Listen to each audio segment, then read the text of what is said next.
पाठ 5। तोतो चान, घायलों से मिलना। पाठ प्रवेश। प्रस्तुत पाठ तोतो चान खिड़की में खड़ी नन्ही लड़की पुस्तक का एक अंश है।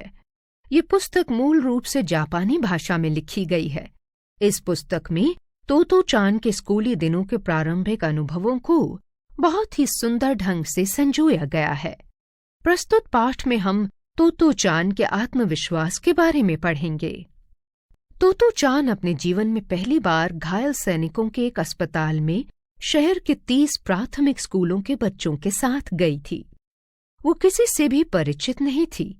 वैसे हर स्कूल से 2-3 बच्चे भेजे गए थे, पर तोमोई छोटा स्कूल था, इसलिए वहां से एक ही बच्चा भेजा गया था। सारे बच्चों को एक स्कूल की शिक्षिका के मार्गदर्शन में काम करना था। तोतो चान अकेली ही तोमोई का प्रतिनिधित्व कर रही थी। उनके साथ वाली शिक्षिका दुबली पतली थीं। उन्होंने आंखों पर चश्मा लगाया हुआ था। वे बच्चों को एक वार्ड में ले गईं। उस वार्ड में सफेद पाजामे पहने कोई 15 घायल सैनिक थे। कुछ बिस्तर पर लेटे हुए थे तो कुछ चहलकदमी कर रहे थे। तोतो चान आने से पहले मन ही मन घबरा रही थी कि घायल सैनिक कैसे लगते होंगे। वहां पहुंचकर उसने पाया कि घायल सैनिक पट्टियां तो बांधे थे, पर वे सब बच्चों को देखकर मुस्कुरा रहे थे।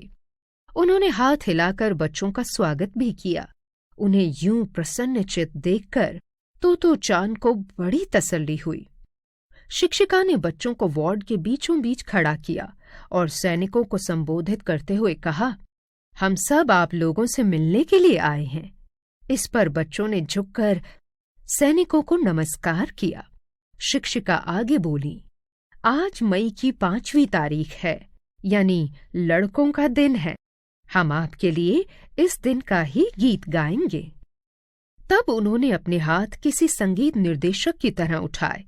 बच्चों से पूछा, सब बच्चे तैयार हैं? 1, 2, 3, 4। और वे ताल देने लगी। बच्चे एक दूसरे को तो नहीं जानते थे, पर गीत से सभी परिचित थे। सब मन लगाकर गाने लगे। छतों के सागर को करके पार, बादलों के सागर को करके पार। तोतो चान को ये गीत नहीं आता था। तोमोई में कभी गाया ही नहीं गया था। वो चुपचाप पास वाले दयालु दिखने वाले सैनिक के बिस्तर के एक किनारे आकर बैठ गई। उसे बड़ा अटपटा लग रहा था।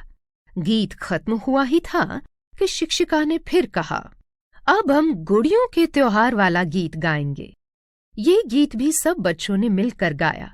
तोतो चान के अलावा, आओ लालटेन जलाएं, एक एक करके उन्हें जलाएं।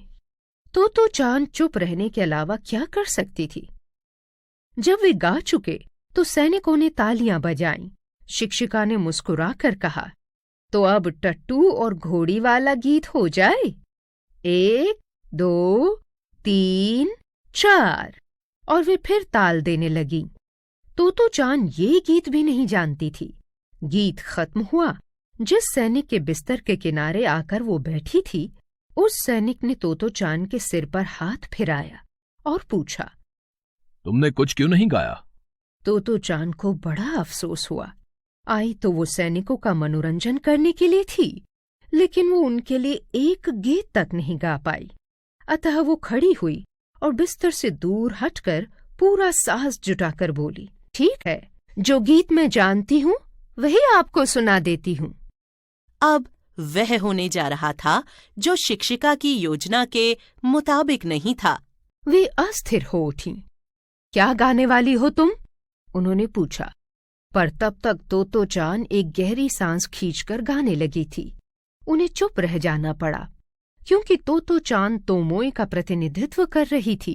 उसने गहरी सांस खींचकर तोमोई में हर दिन गाया जाने वाला प्यारा गीत सुनाया। चबाओ चबाओ, ठीक से चबाओ, जो कुछ भी तुम खाओ। कुछ बच्चे गीत सुनकर हंसने लगे। कुछ एक दूसरे से आपस में पूछने लगे, कौन सा गीत है यह? शिक्षिका ताल देने की कोशिश में थी, पर लय समझ में न आने पर उनके हाथ हवा में ही लटके रह गए। तोतो चान को बहुत शर्म आ रही थी, फिर भी उसने पूरे मन से गाया, चबाओ चबाओ ठीक से चबाओ, चावल मछली मांस। जब गीत गा चुकी तो वो झुकी और नमस्कार किया। सिर उठाया तो देखती क्या है कि उस सैनिक की आंखों से झरझर आंसू बह रहे हैं। पहले तो उसे लगा कि शायद उसने कोई भूल कर दी होगी, पर तब तक उसके पिताजी से भी उम्र में कुछ बड़े उस सैनिक ने फिर से उसके सिर पर हाथ फिराया, कहा, धन्यवाद, बहुत बहुत धन्यवाद। सैनिक उसके सिर पर हाथ फिराता रहा। उसका रोना थम ही नहीं रहा था। तब शिक्षिका ने गर्मजोशी के साथ संभवतया सैनिक को खुश करने के लिए कहा, अब बच्चे सैनिकों के लिए अपनी अपनी रचनाएं पढ़कर सुनाएंगे। बच्चों ने बारी बारी से अपनी रचनाएं सुनाई। तोतो चान ने उस सैनिक की ओर देखा। उसकी आंखें नाक रोने के कारण लाल हो आई थीं। पर वह तोतो चान को देखकर मुस्कुरा दिया। तोतो चान ने मन में सोचा, वाह, कितनी अच्छी बात है, सैनिक हंस रहा है। सैनिक रोया क्यों था, ये तो वही जाने। संभव है ठीक तोतो चान जैसी उसकी भी एक नन्ही सी बेटी हो। ये भी हो सकता है कि तोतो चान के गीत गाने का तरीका उसके मन को छू गया हो, या फिर युद्ध के अनुभव ने ही उसे हिला दिया हो कि कैसे मोर्चे पर सैनिक भुखमरी की स्थिति में पहुंच चुके थे। संभव है चबाने के गीत ने उसे दुखद याद दिला दी हो कि खाने को निकट भविष्य में शायद अब कुछ न मिले, या उस सैनिक को शायद यही लगा हो कि इन नन्हे मुन्ने बच्चों के जीवन पर भी शीघ्र ही युद्ध के बादल गहरा जाने वाले हैं। अपनी रचनाएं पढ़कर सुनाने वाले बच्चों को उस समय ये पता न था कि प्रशांत महासागर का युद्ध तब प्रारंभ हो गया है। यही नहीं, युद्ध तेजी से फैल भी रहा था, पर बच्चे बाहर की दुनिया से अनजान अपने आप में मस्त और खुश थे।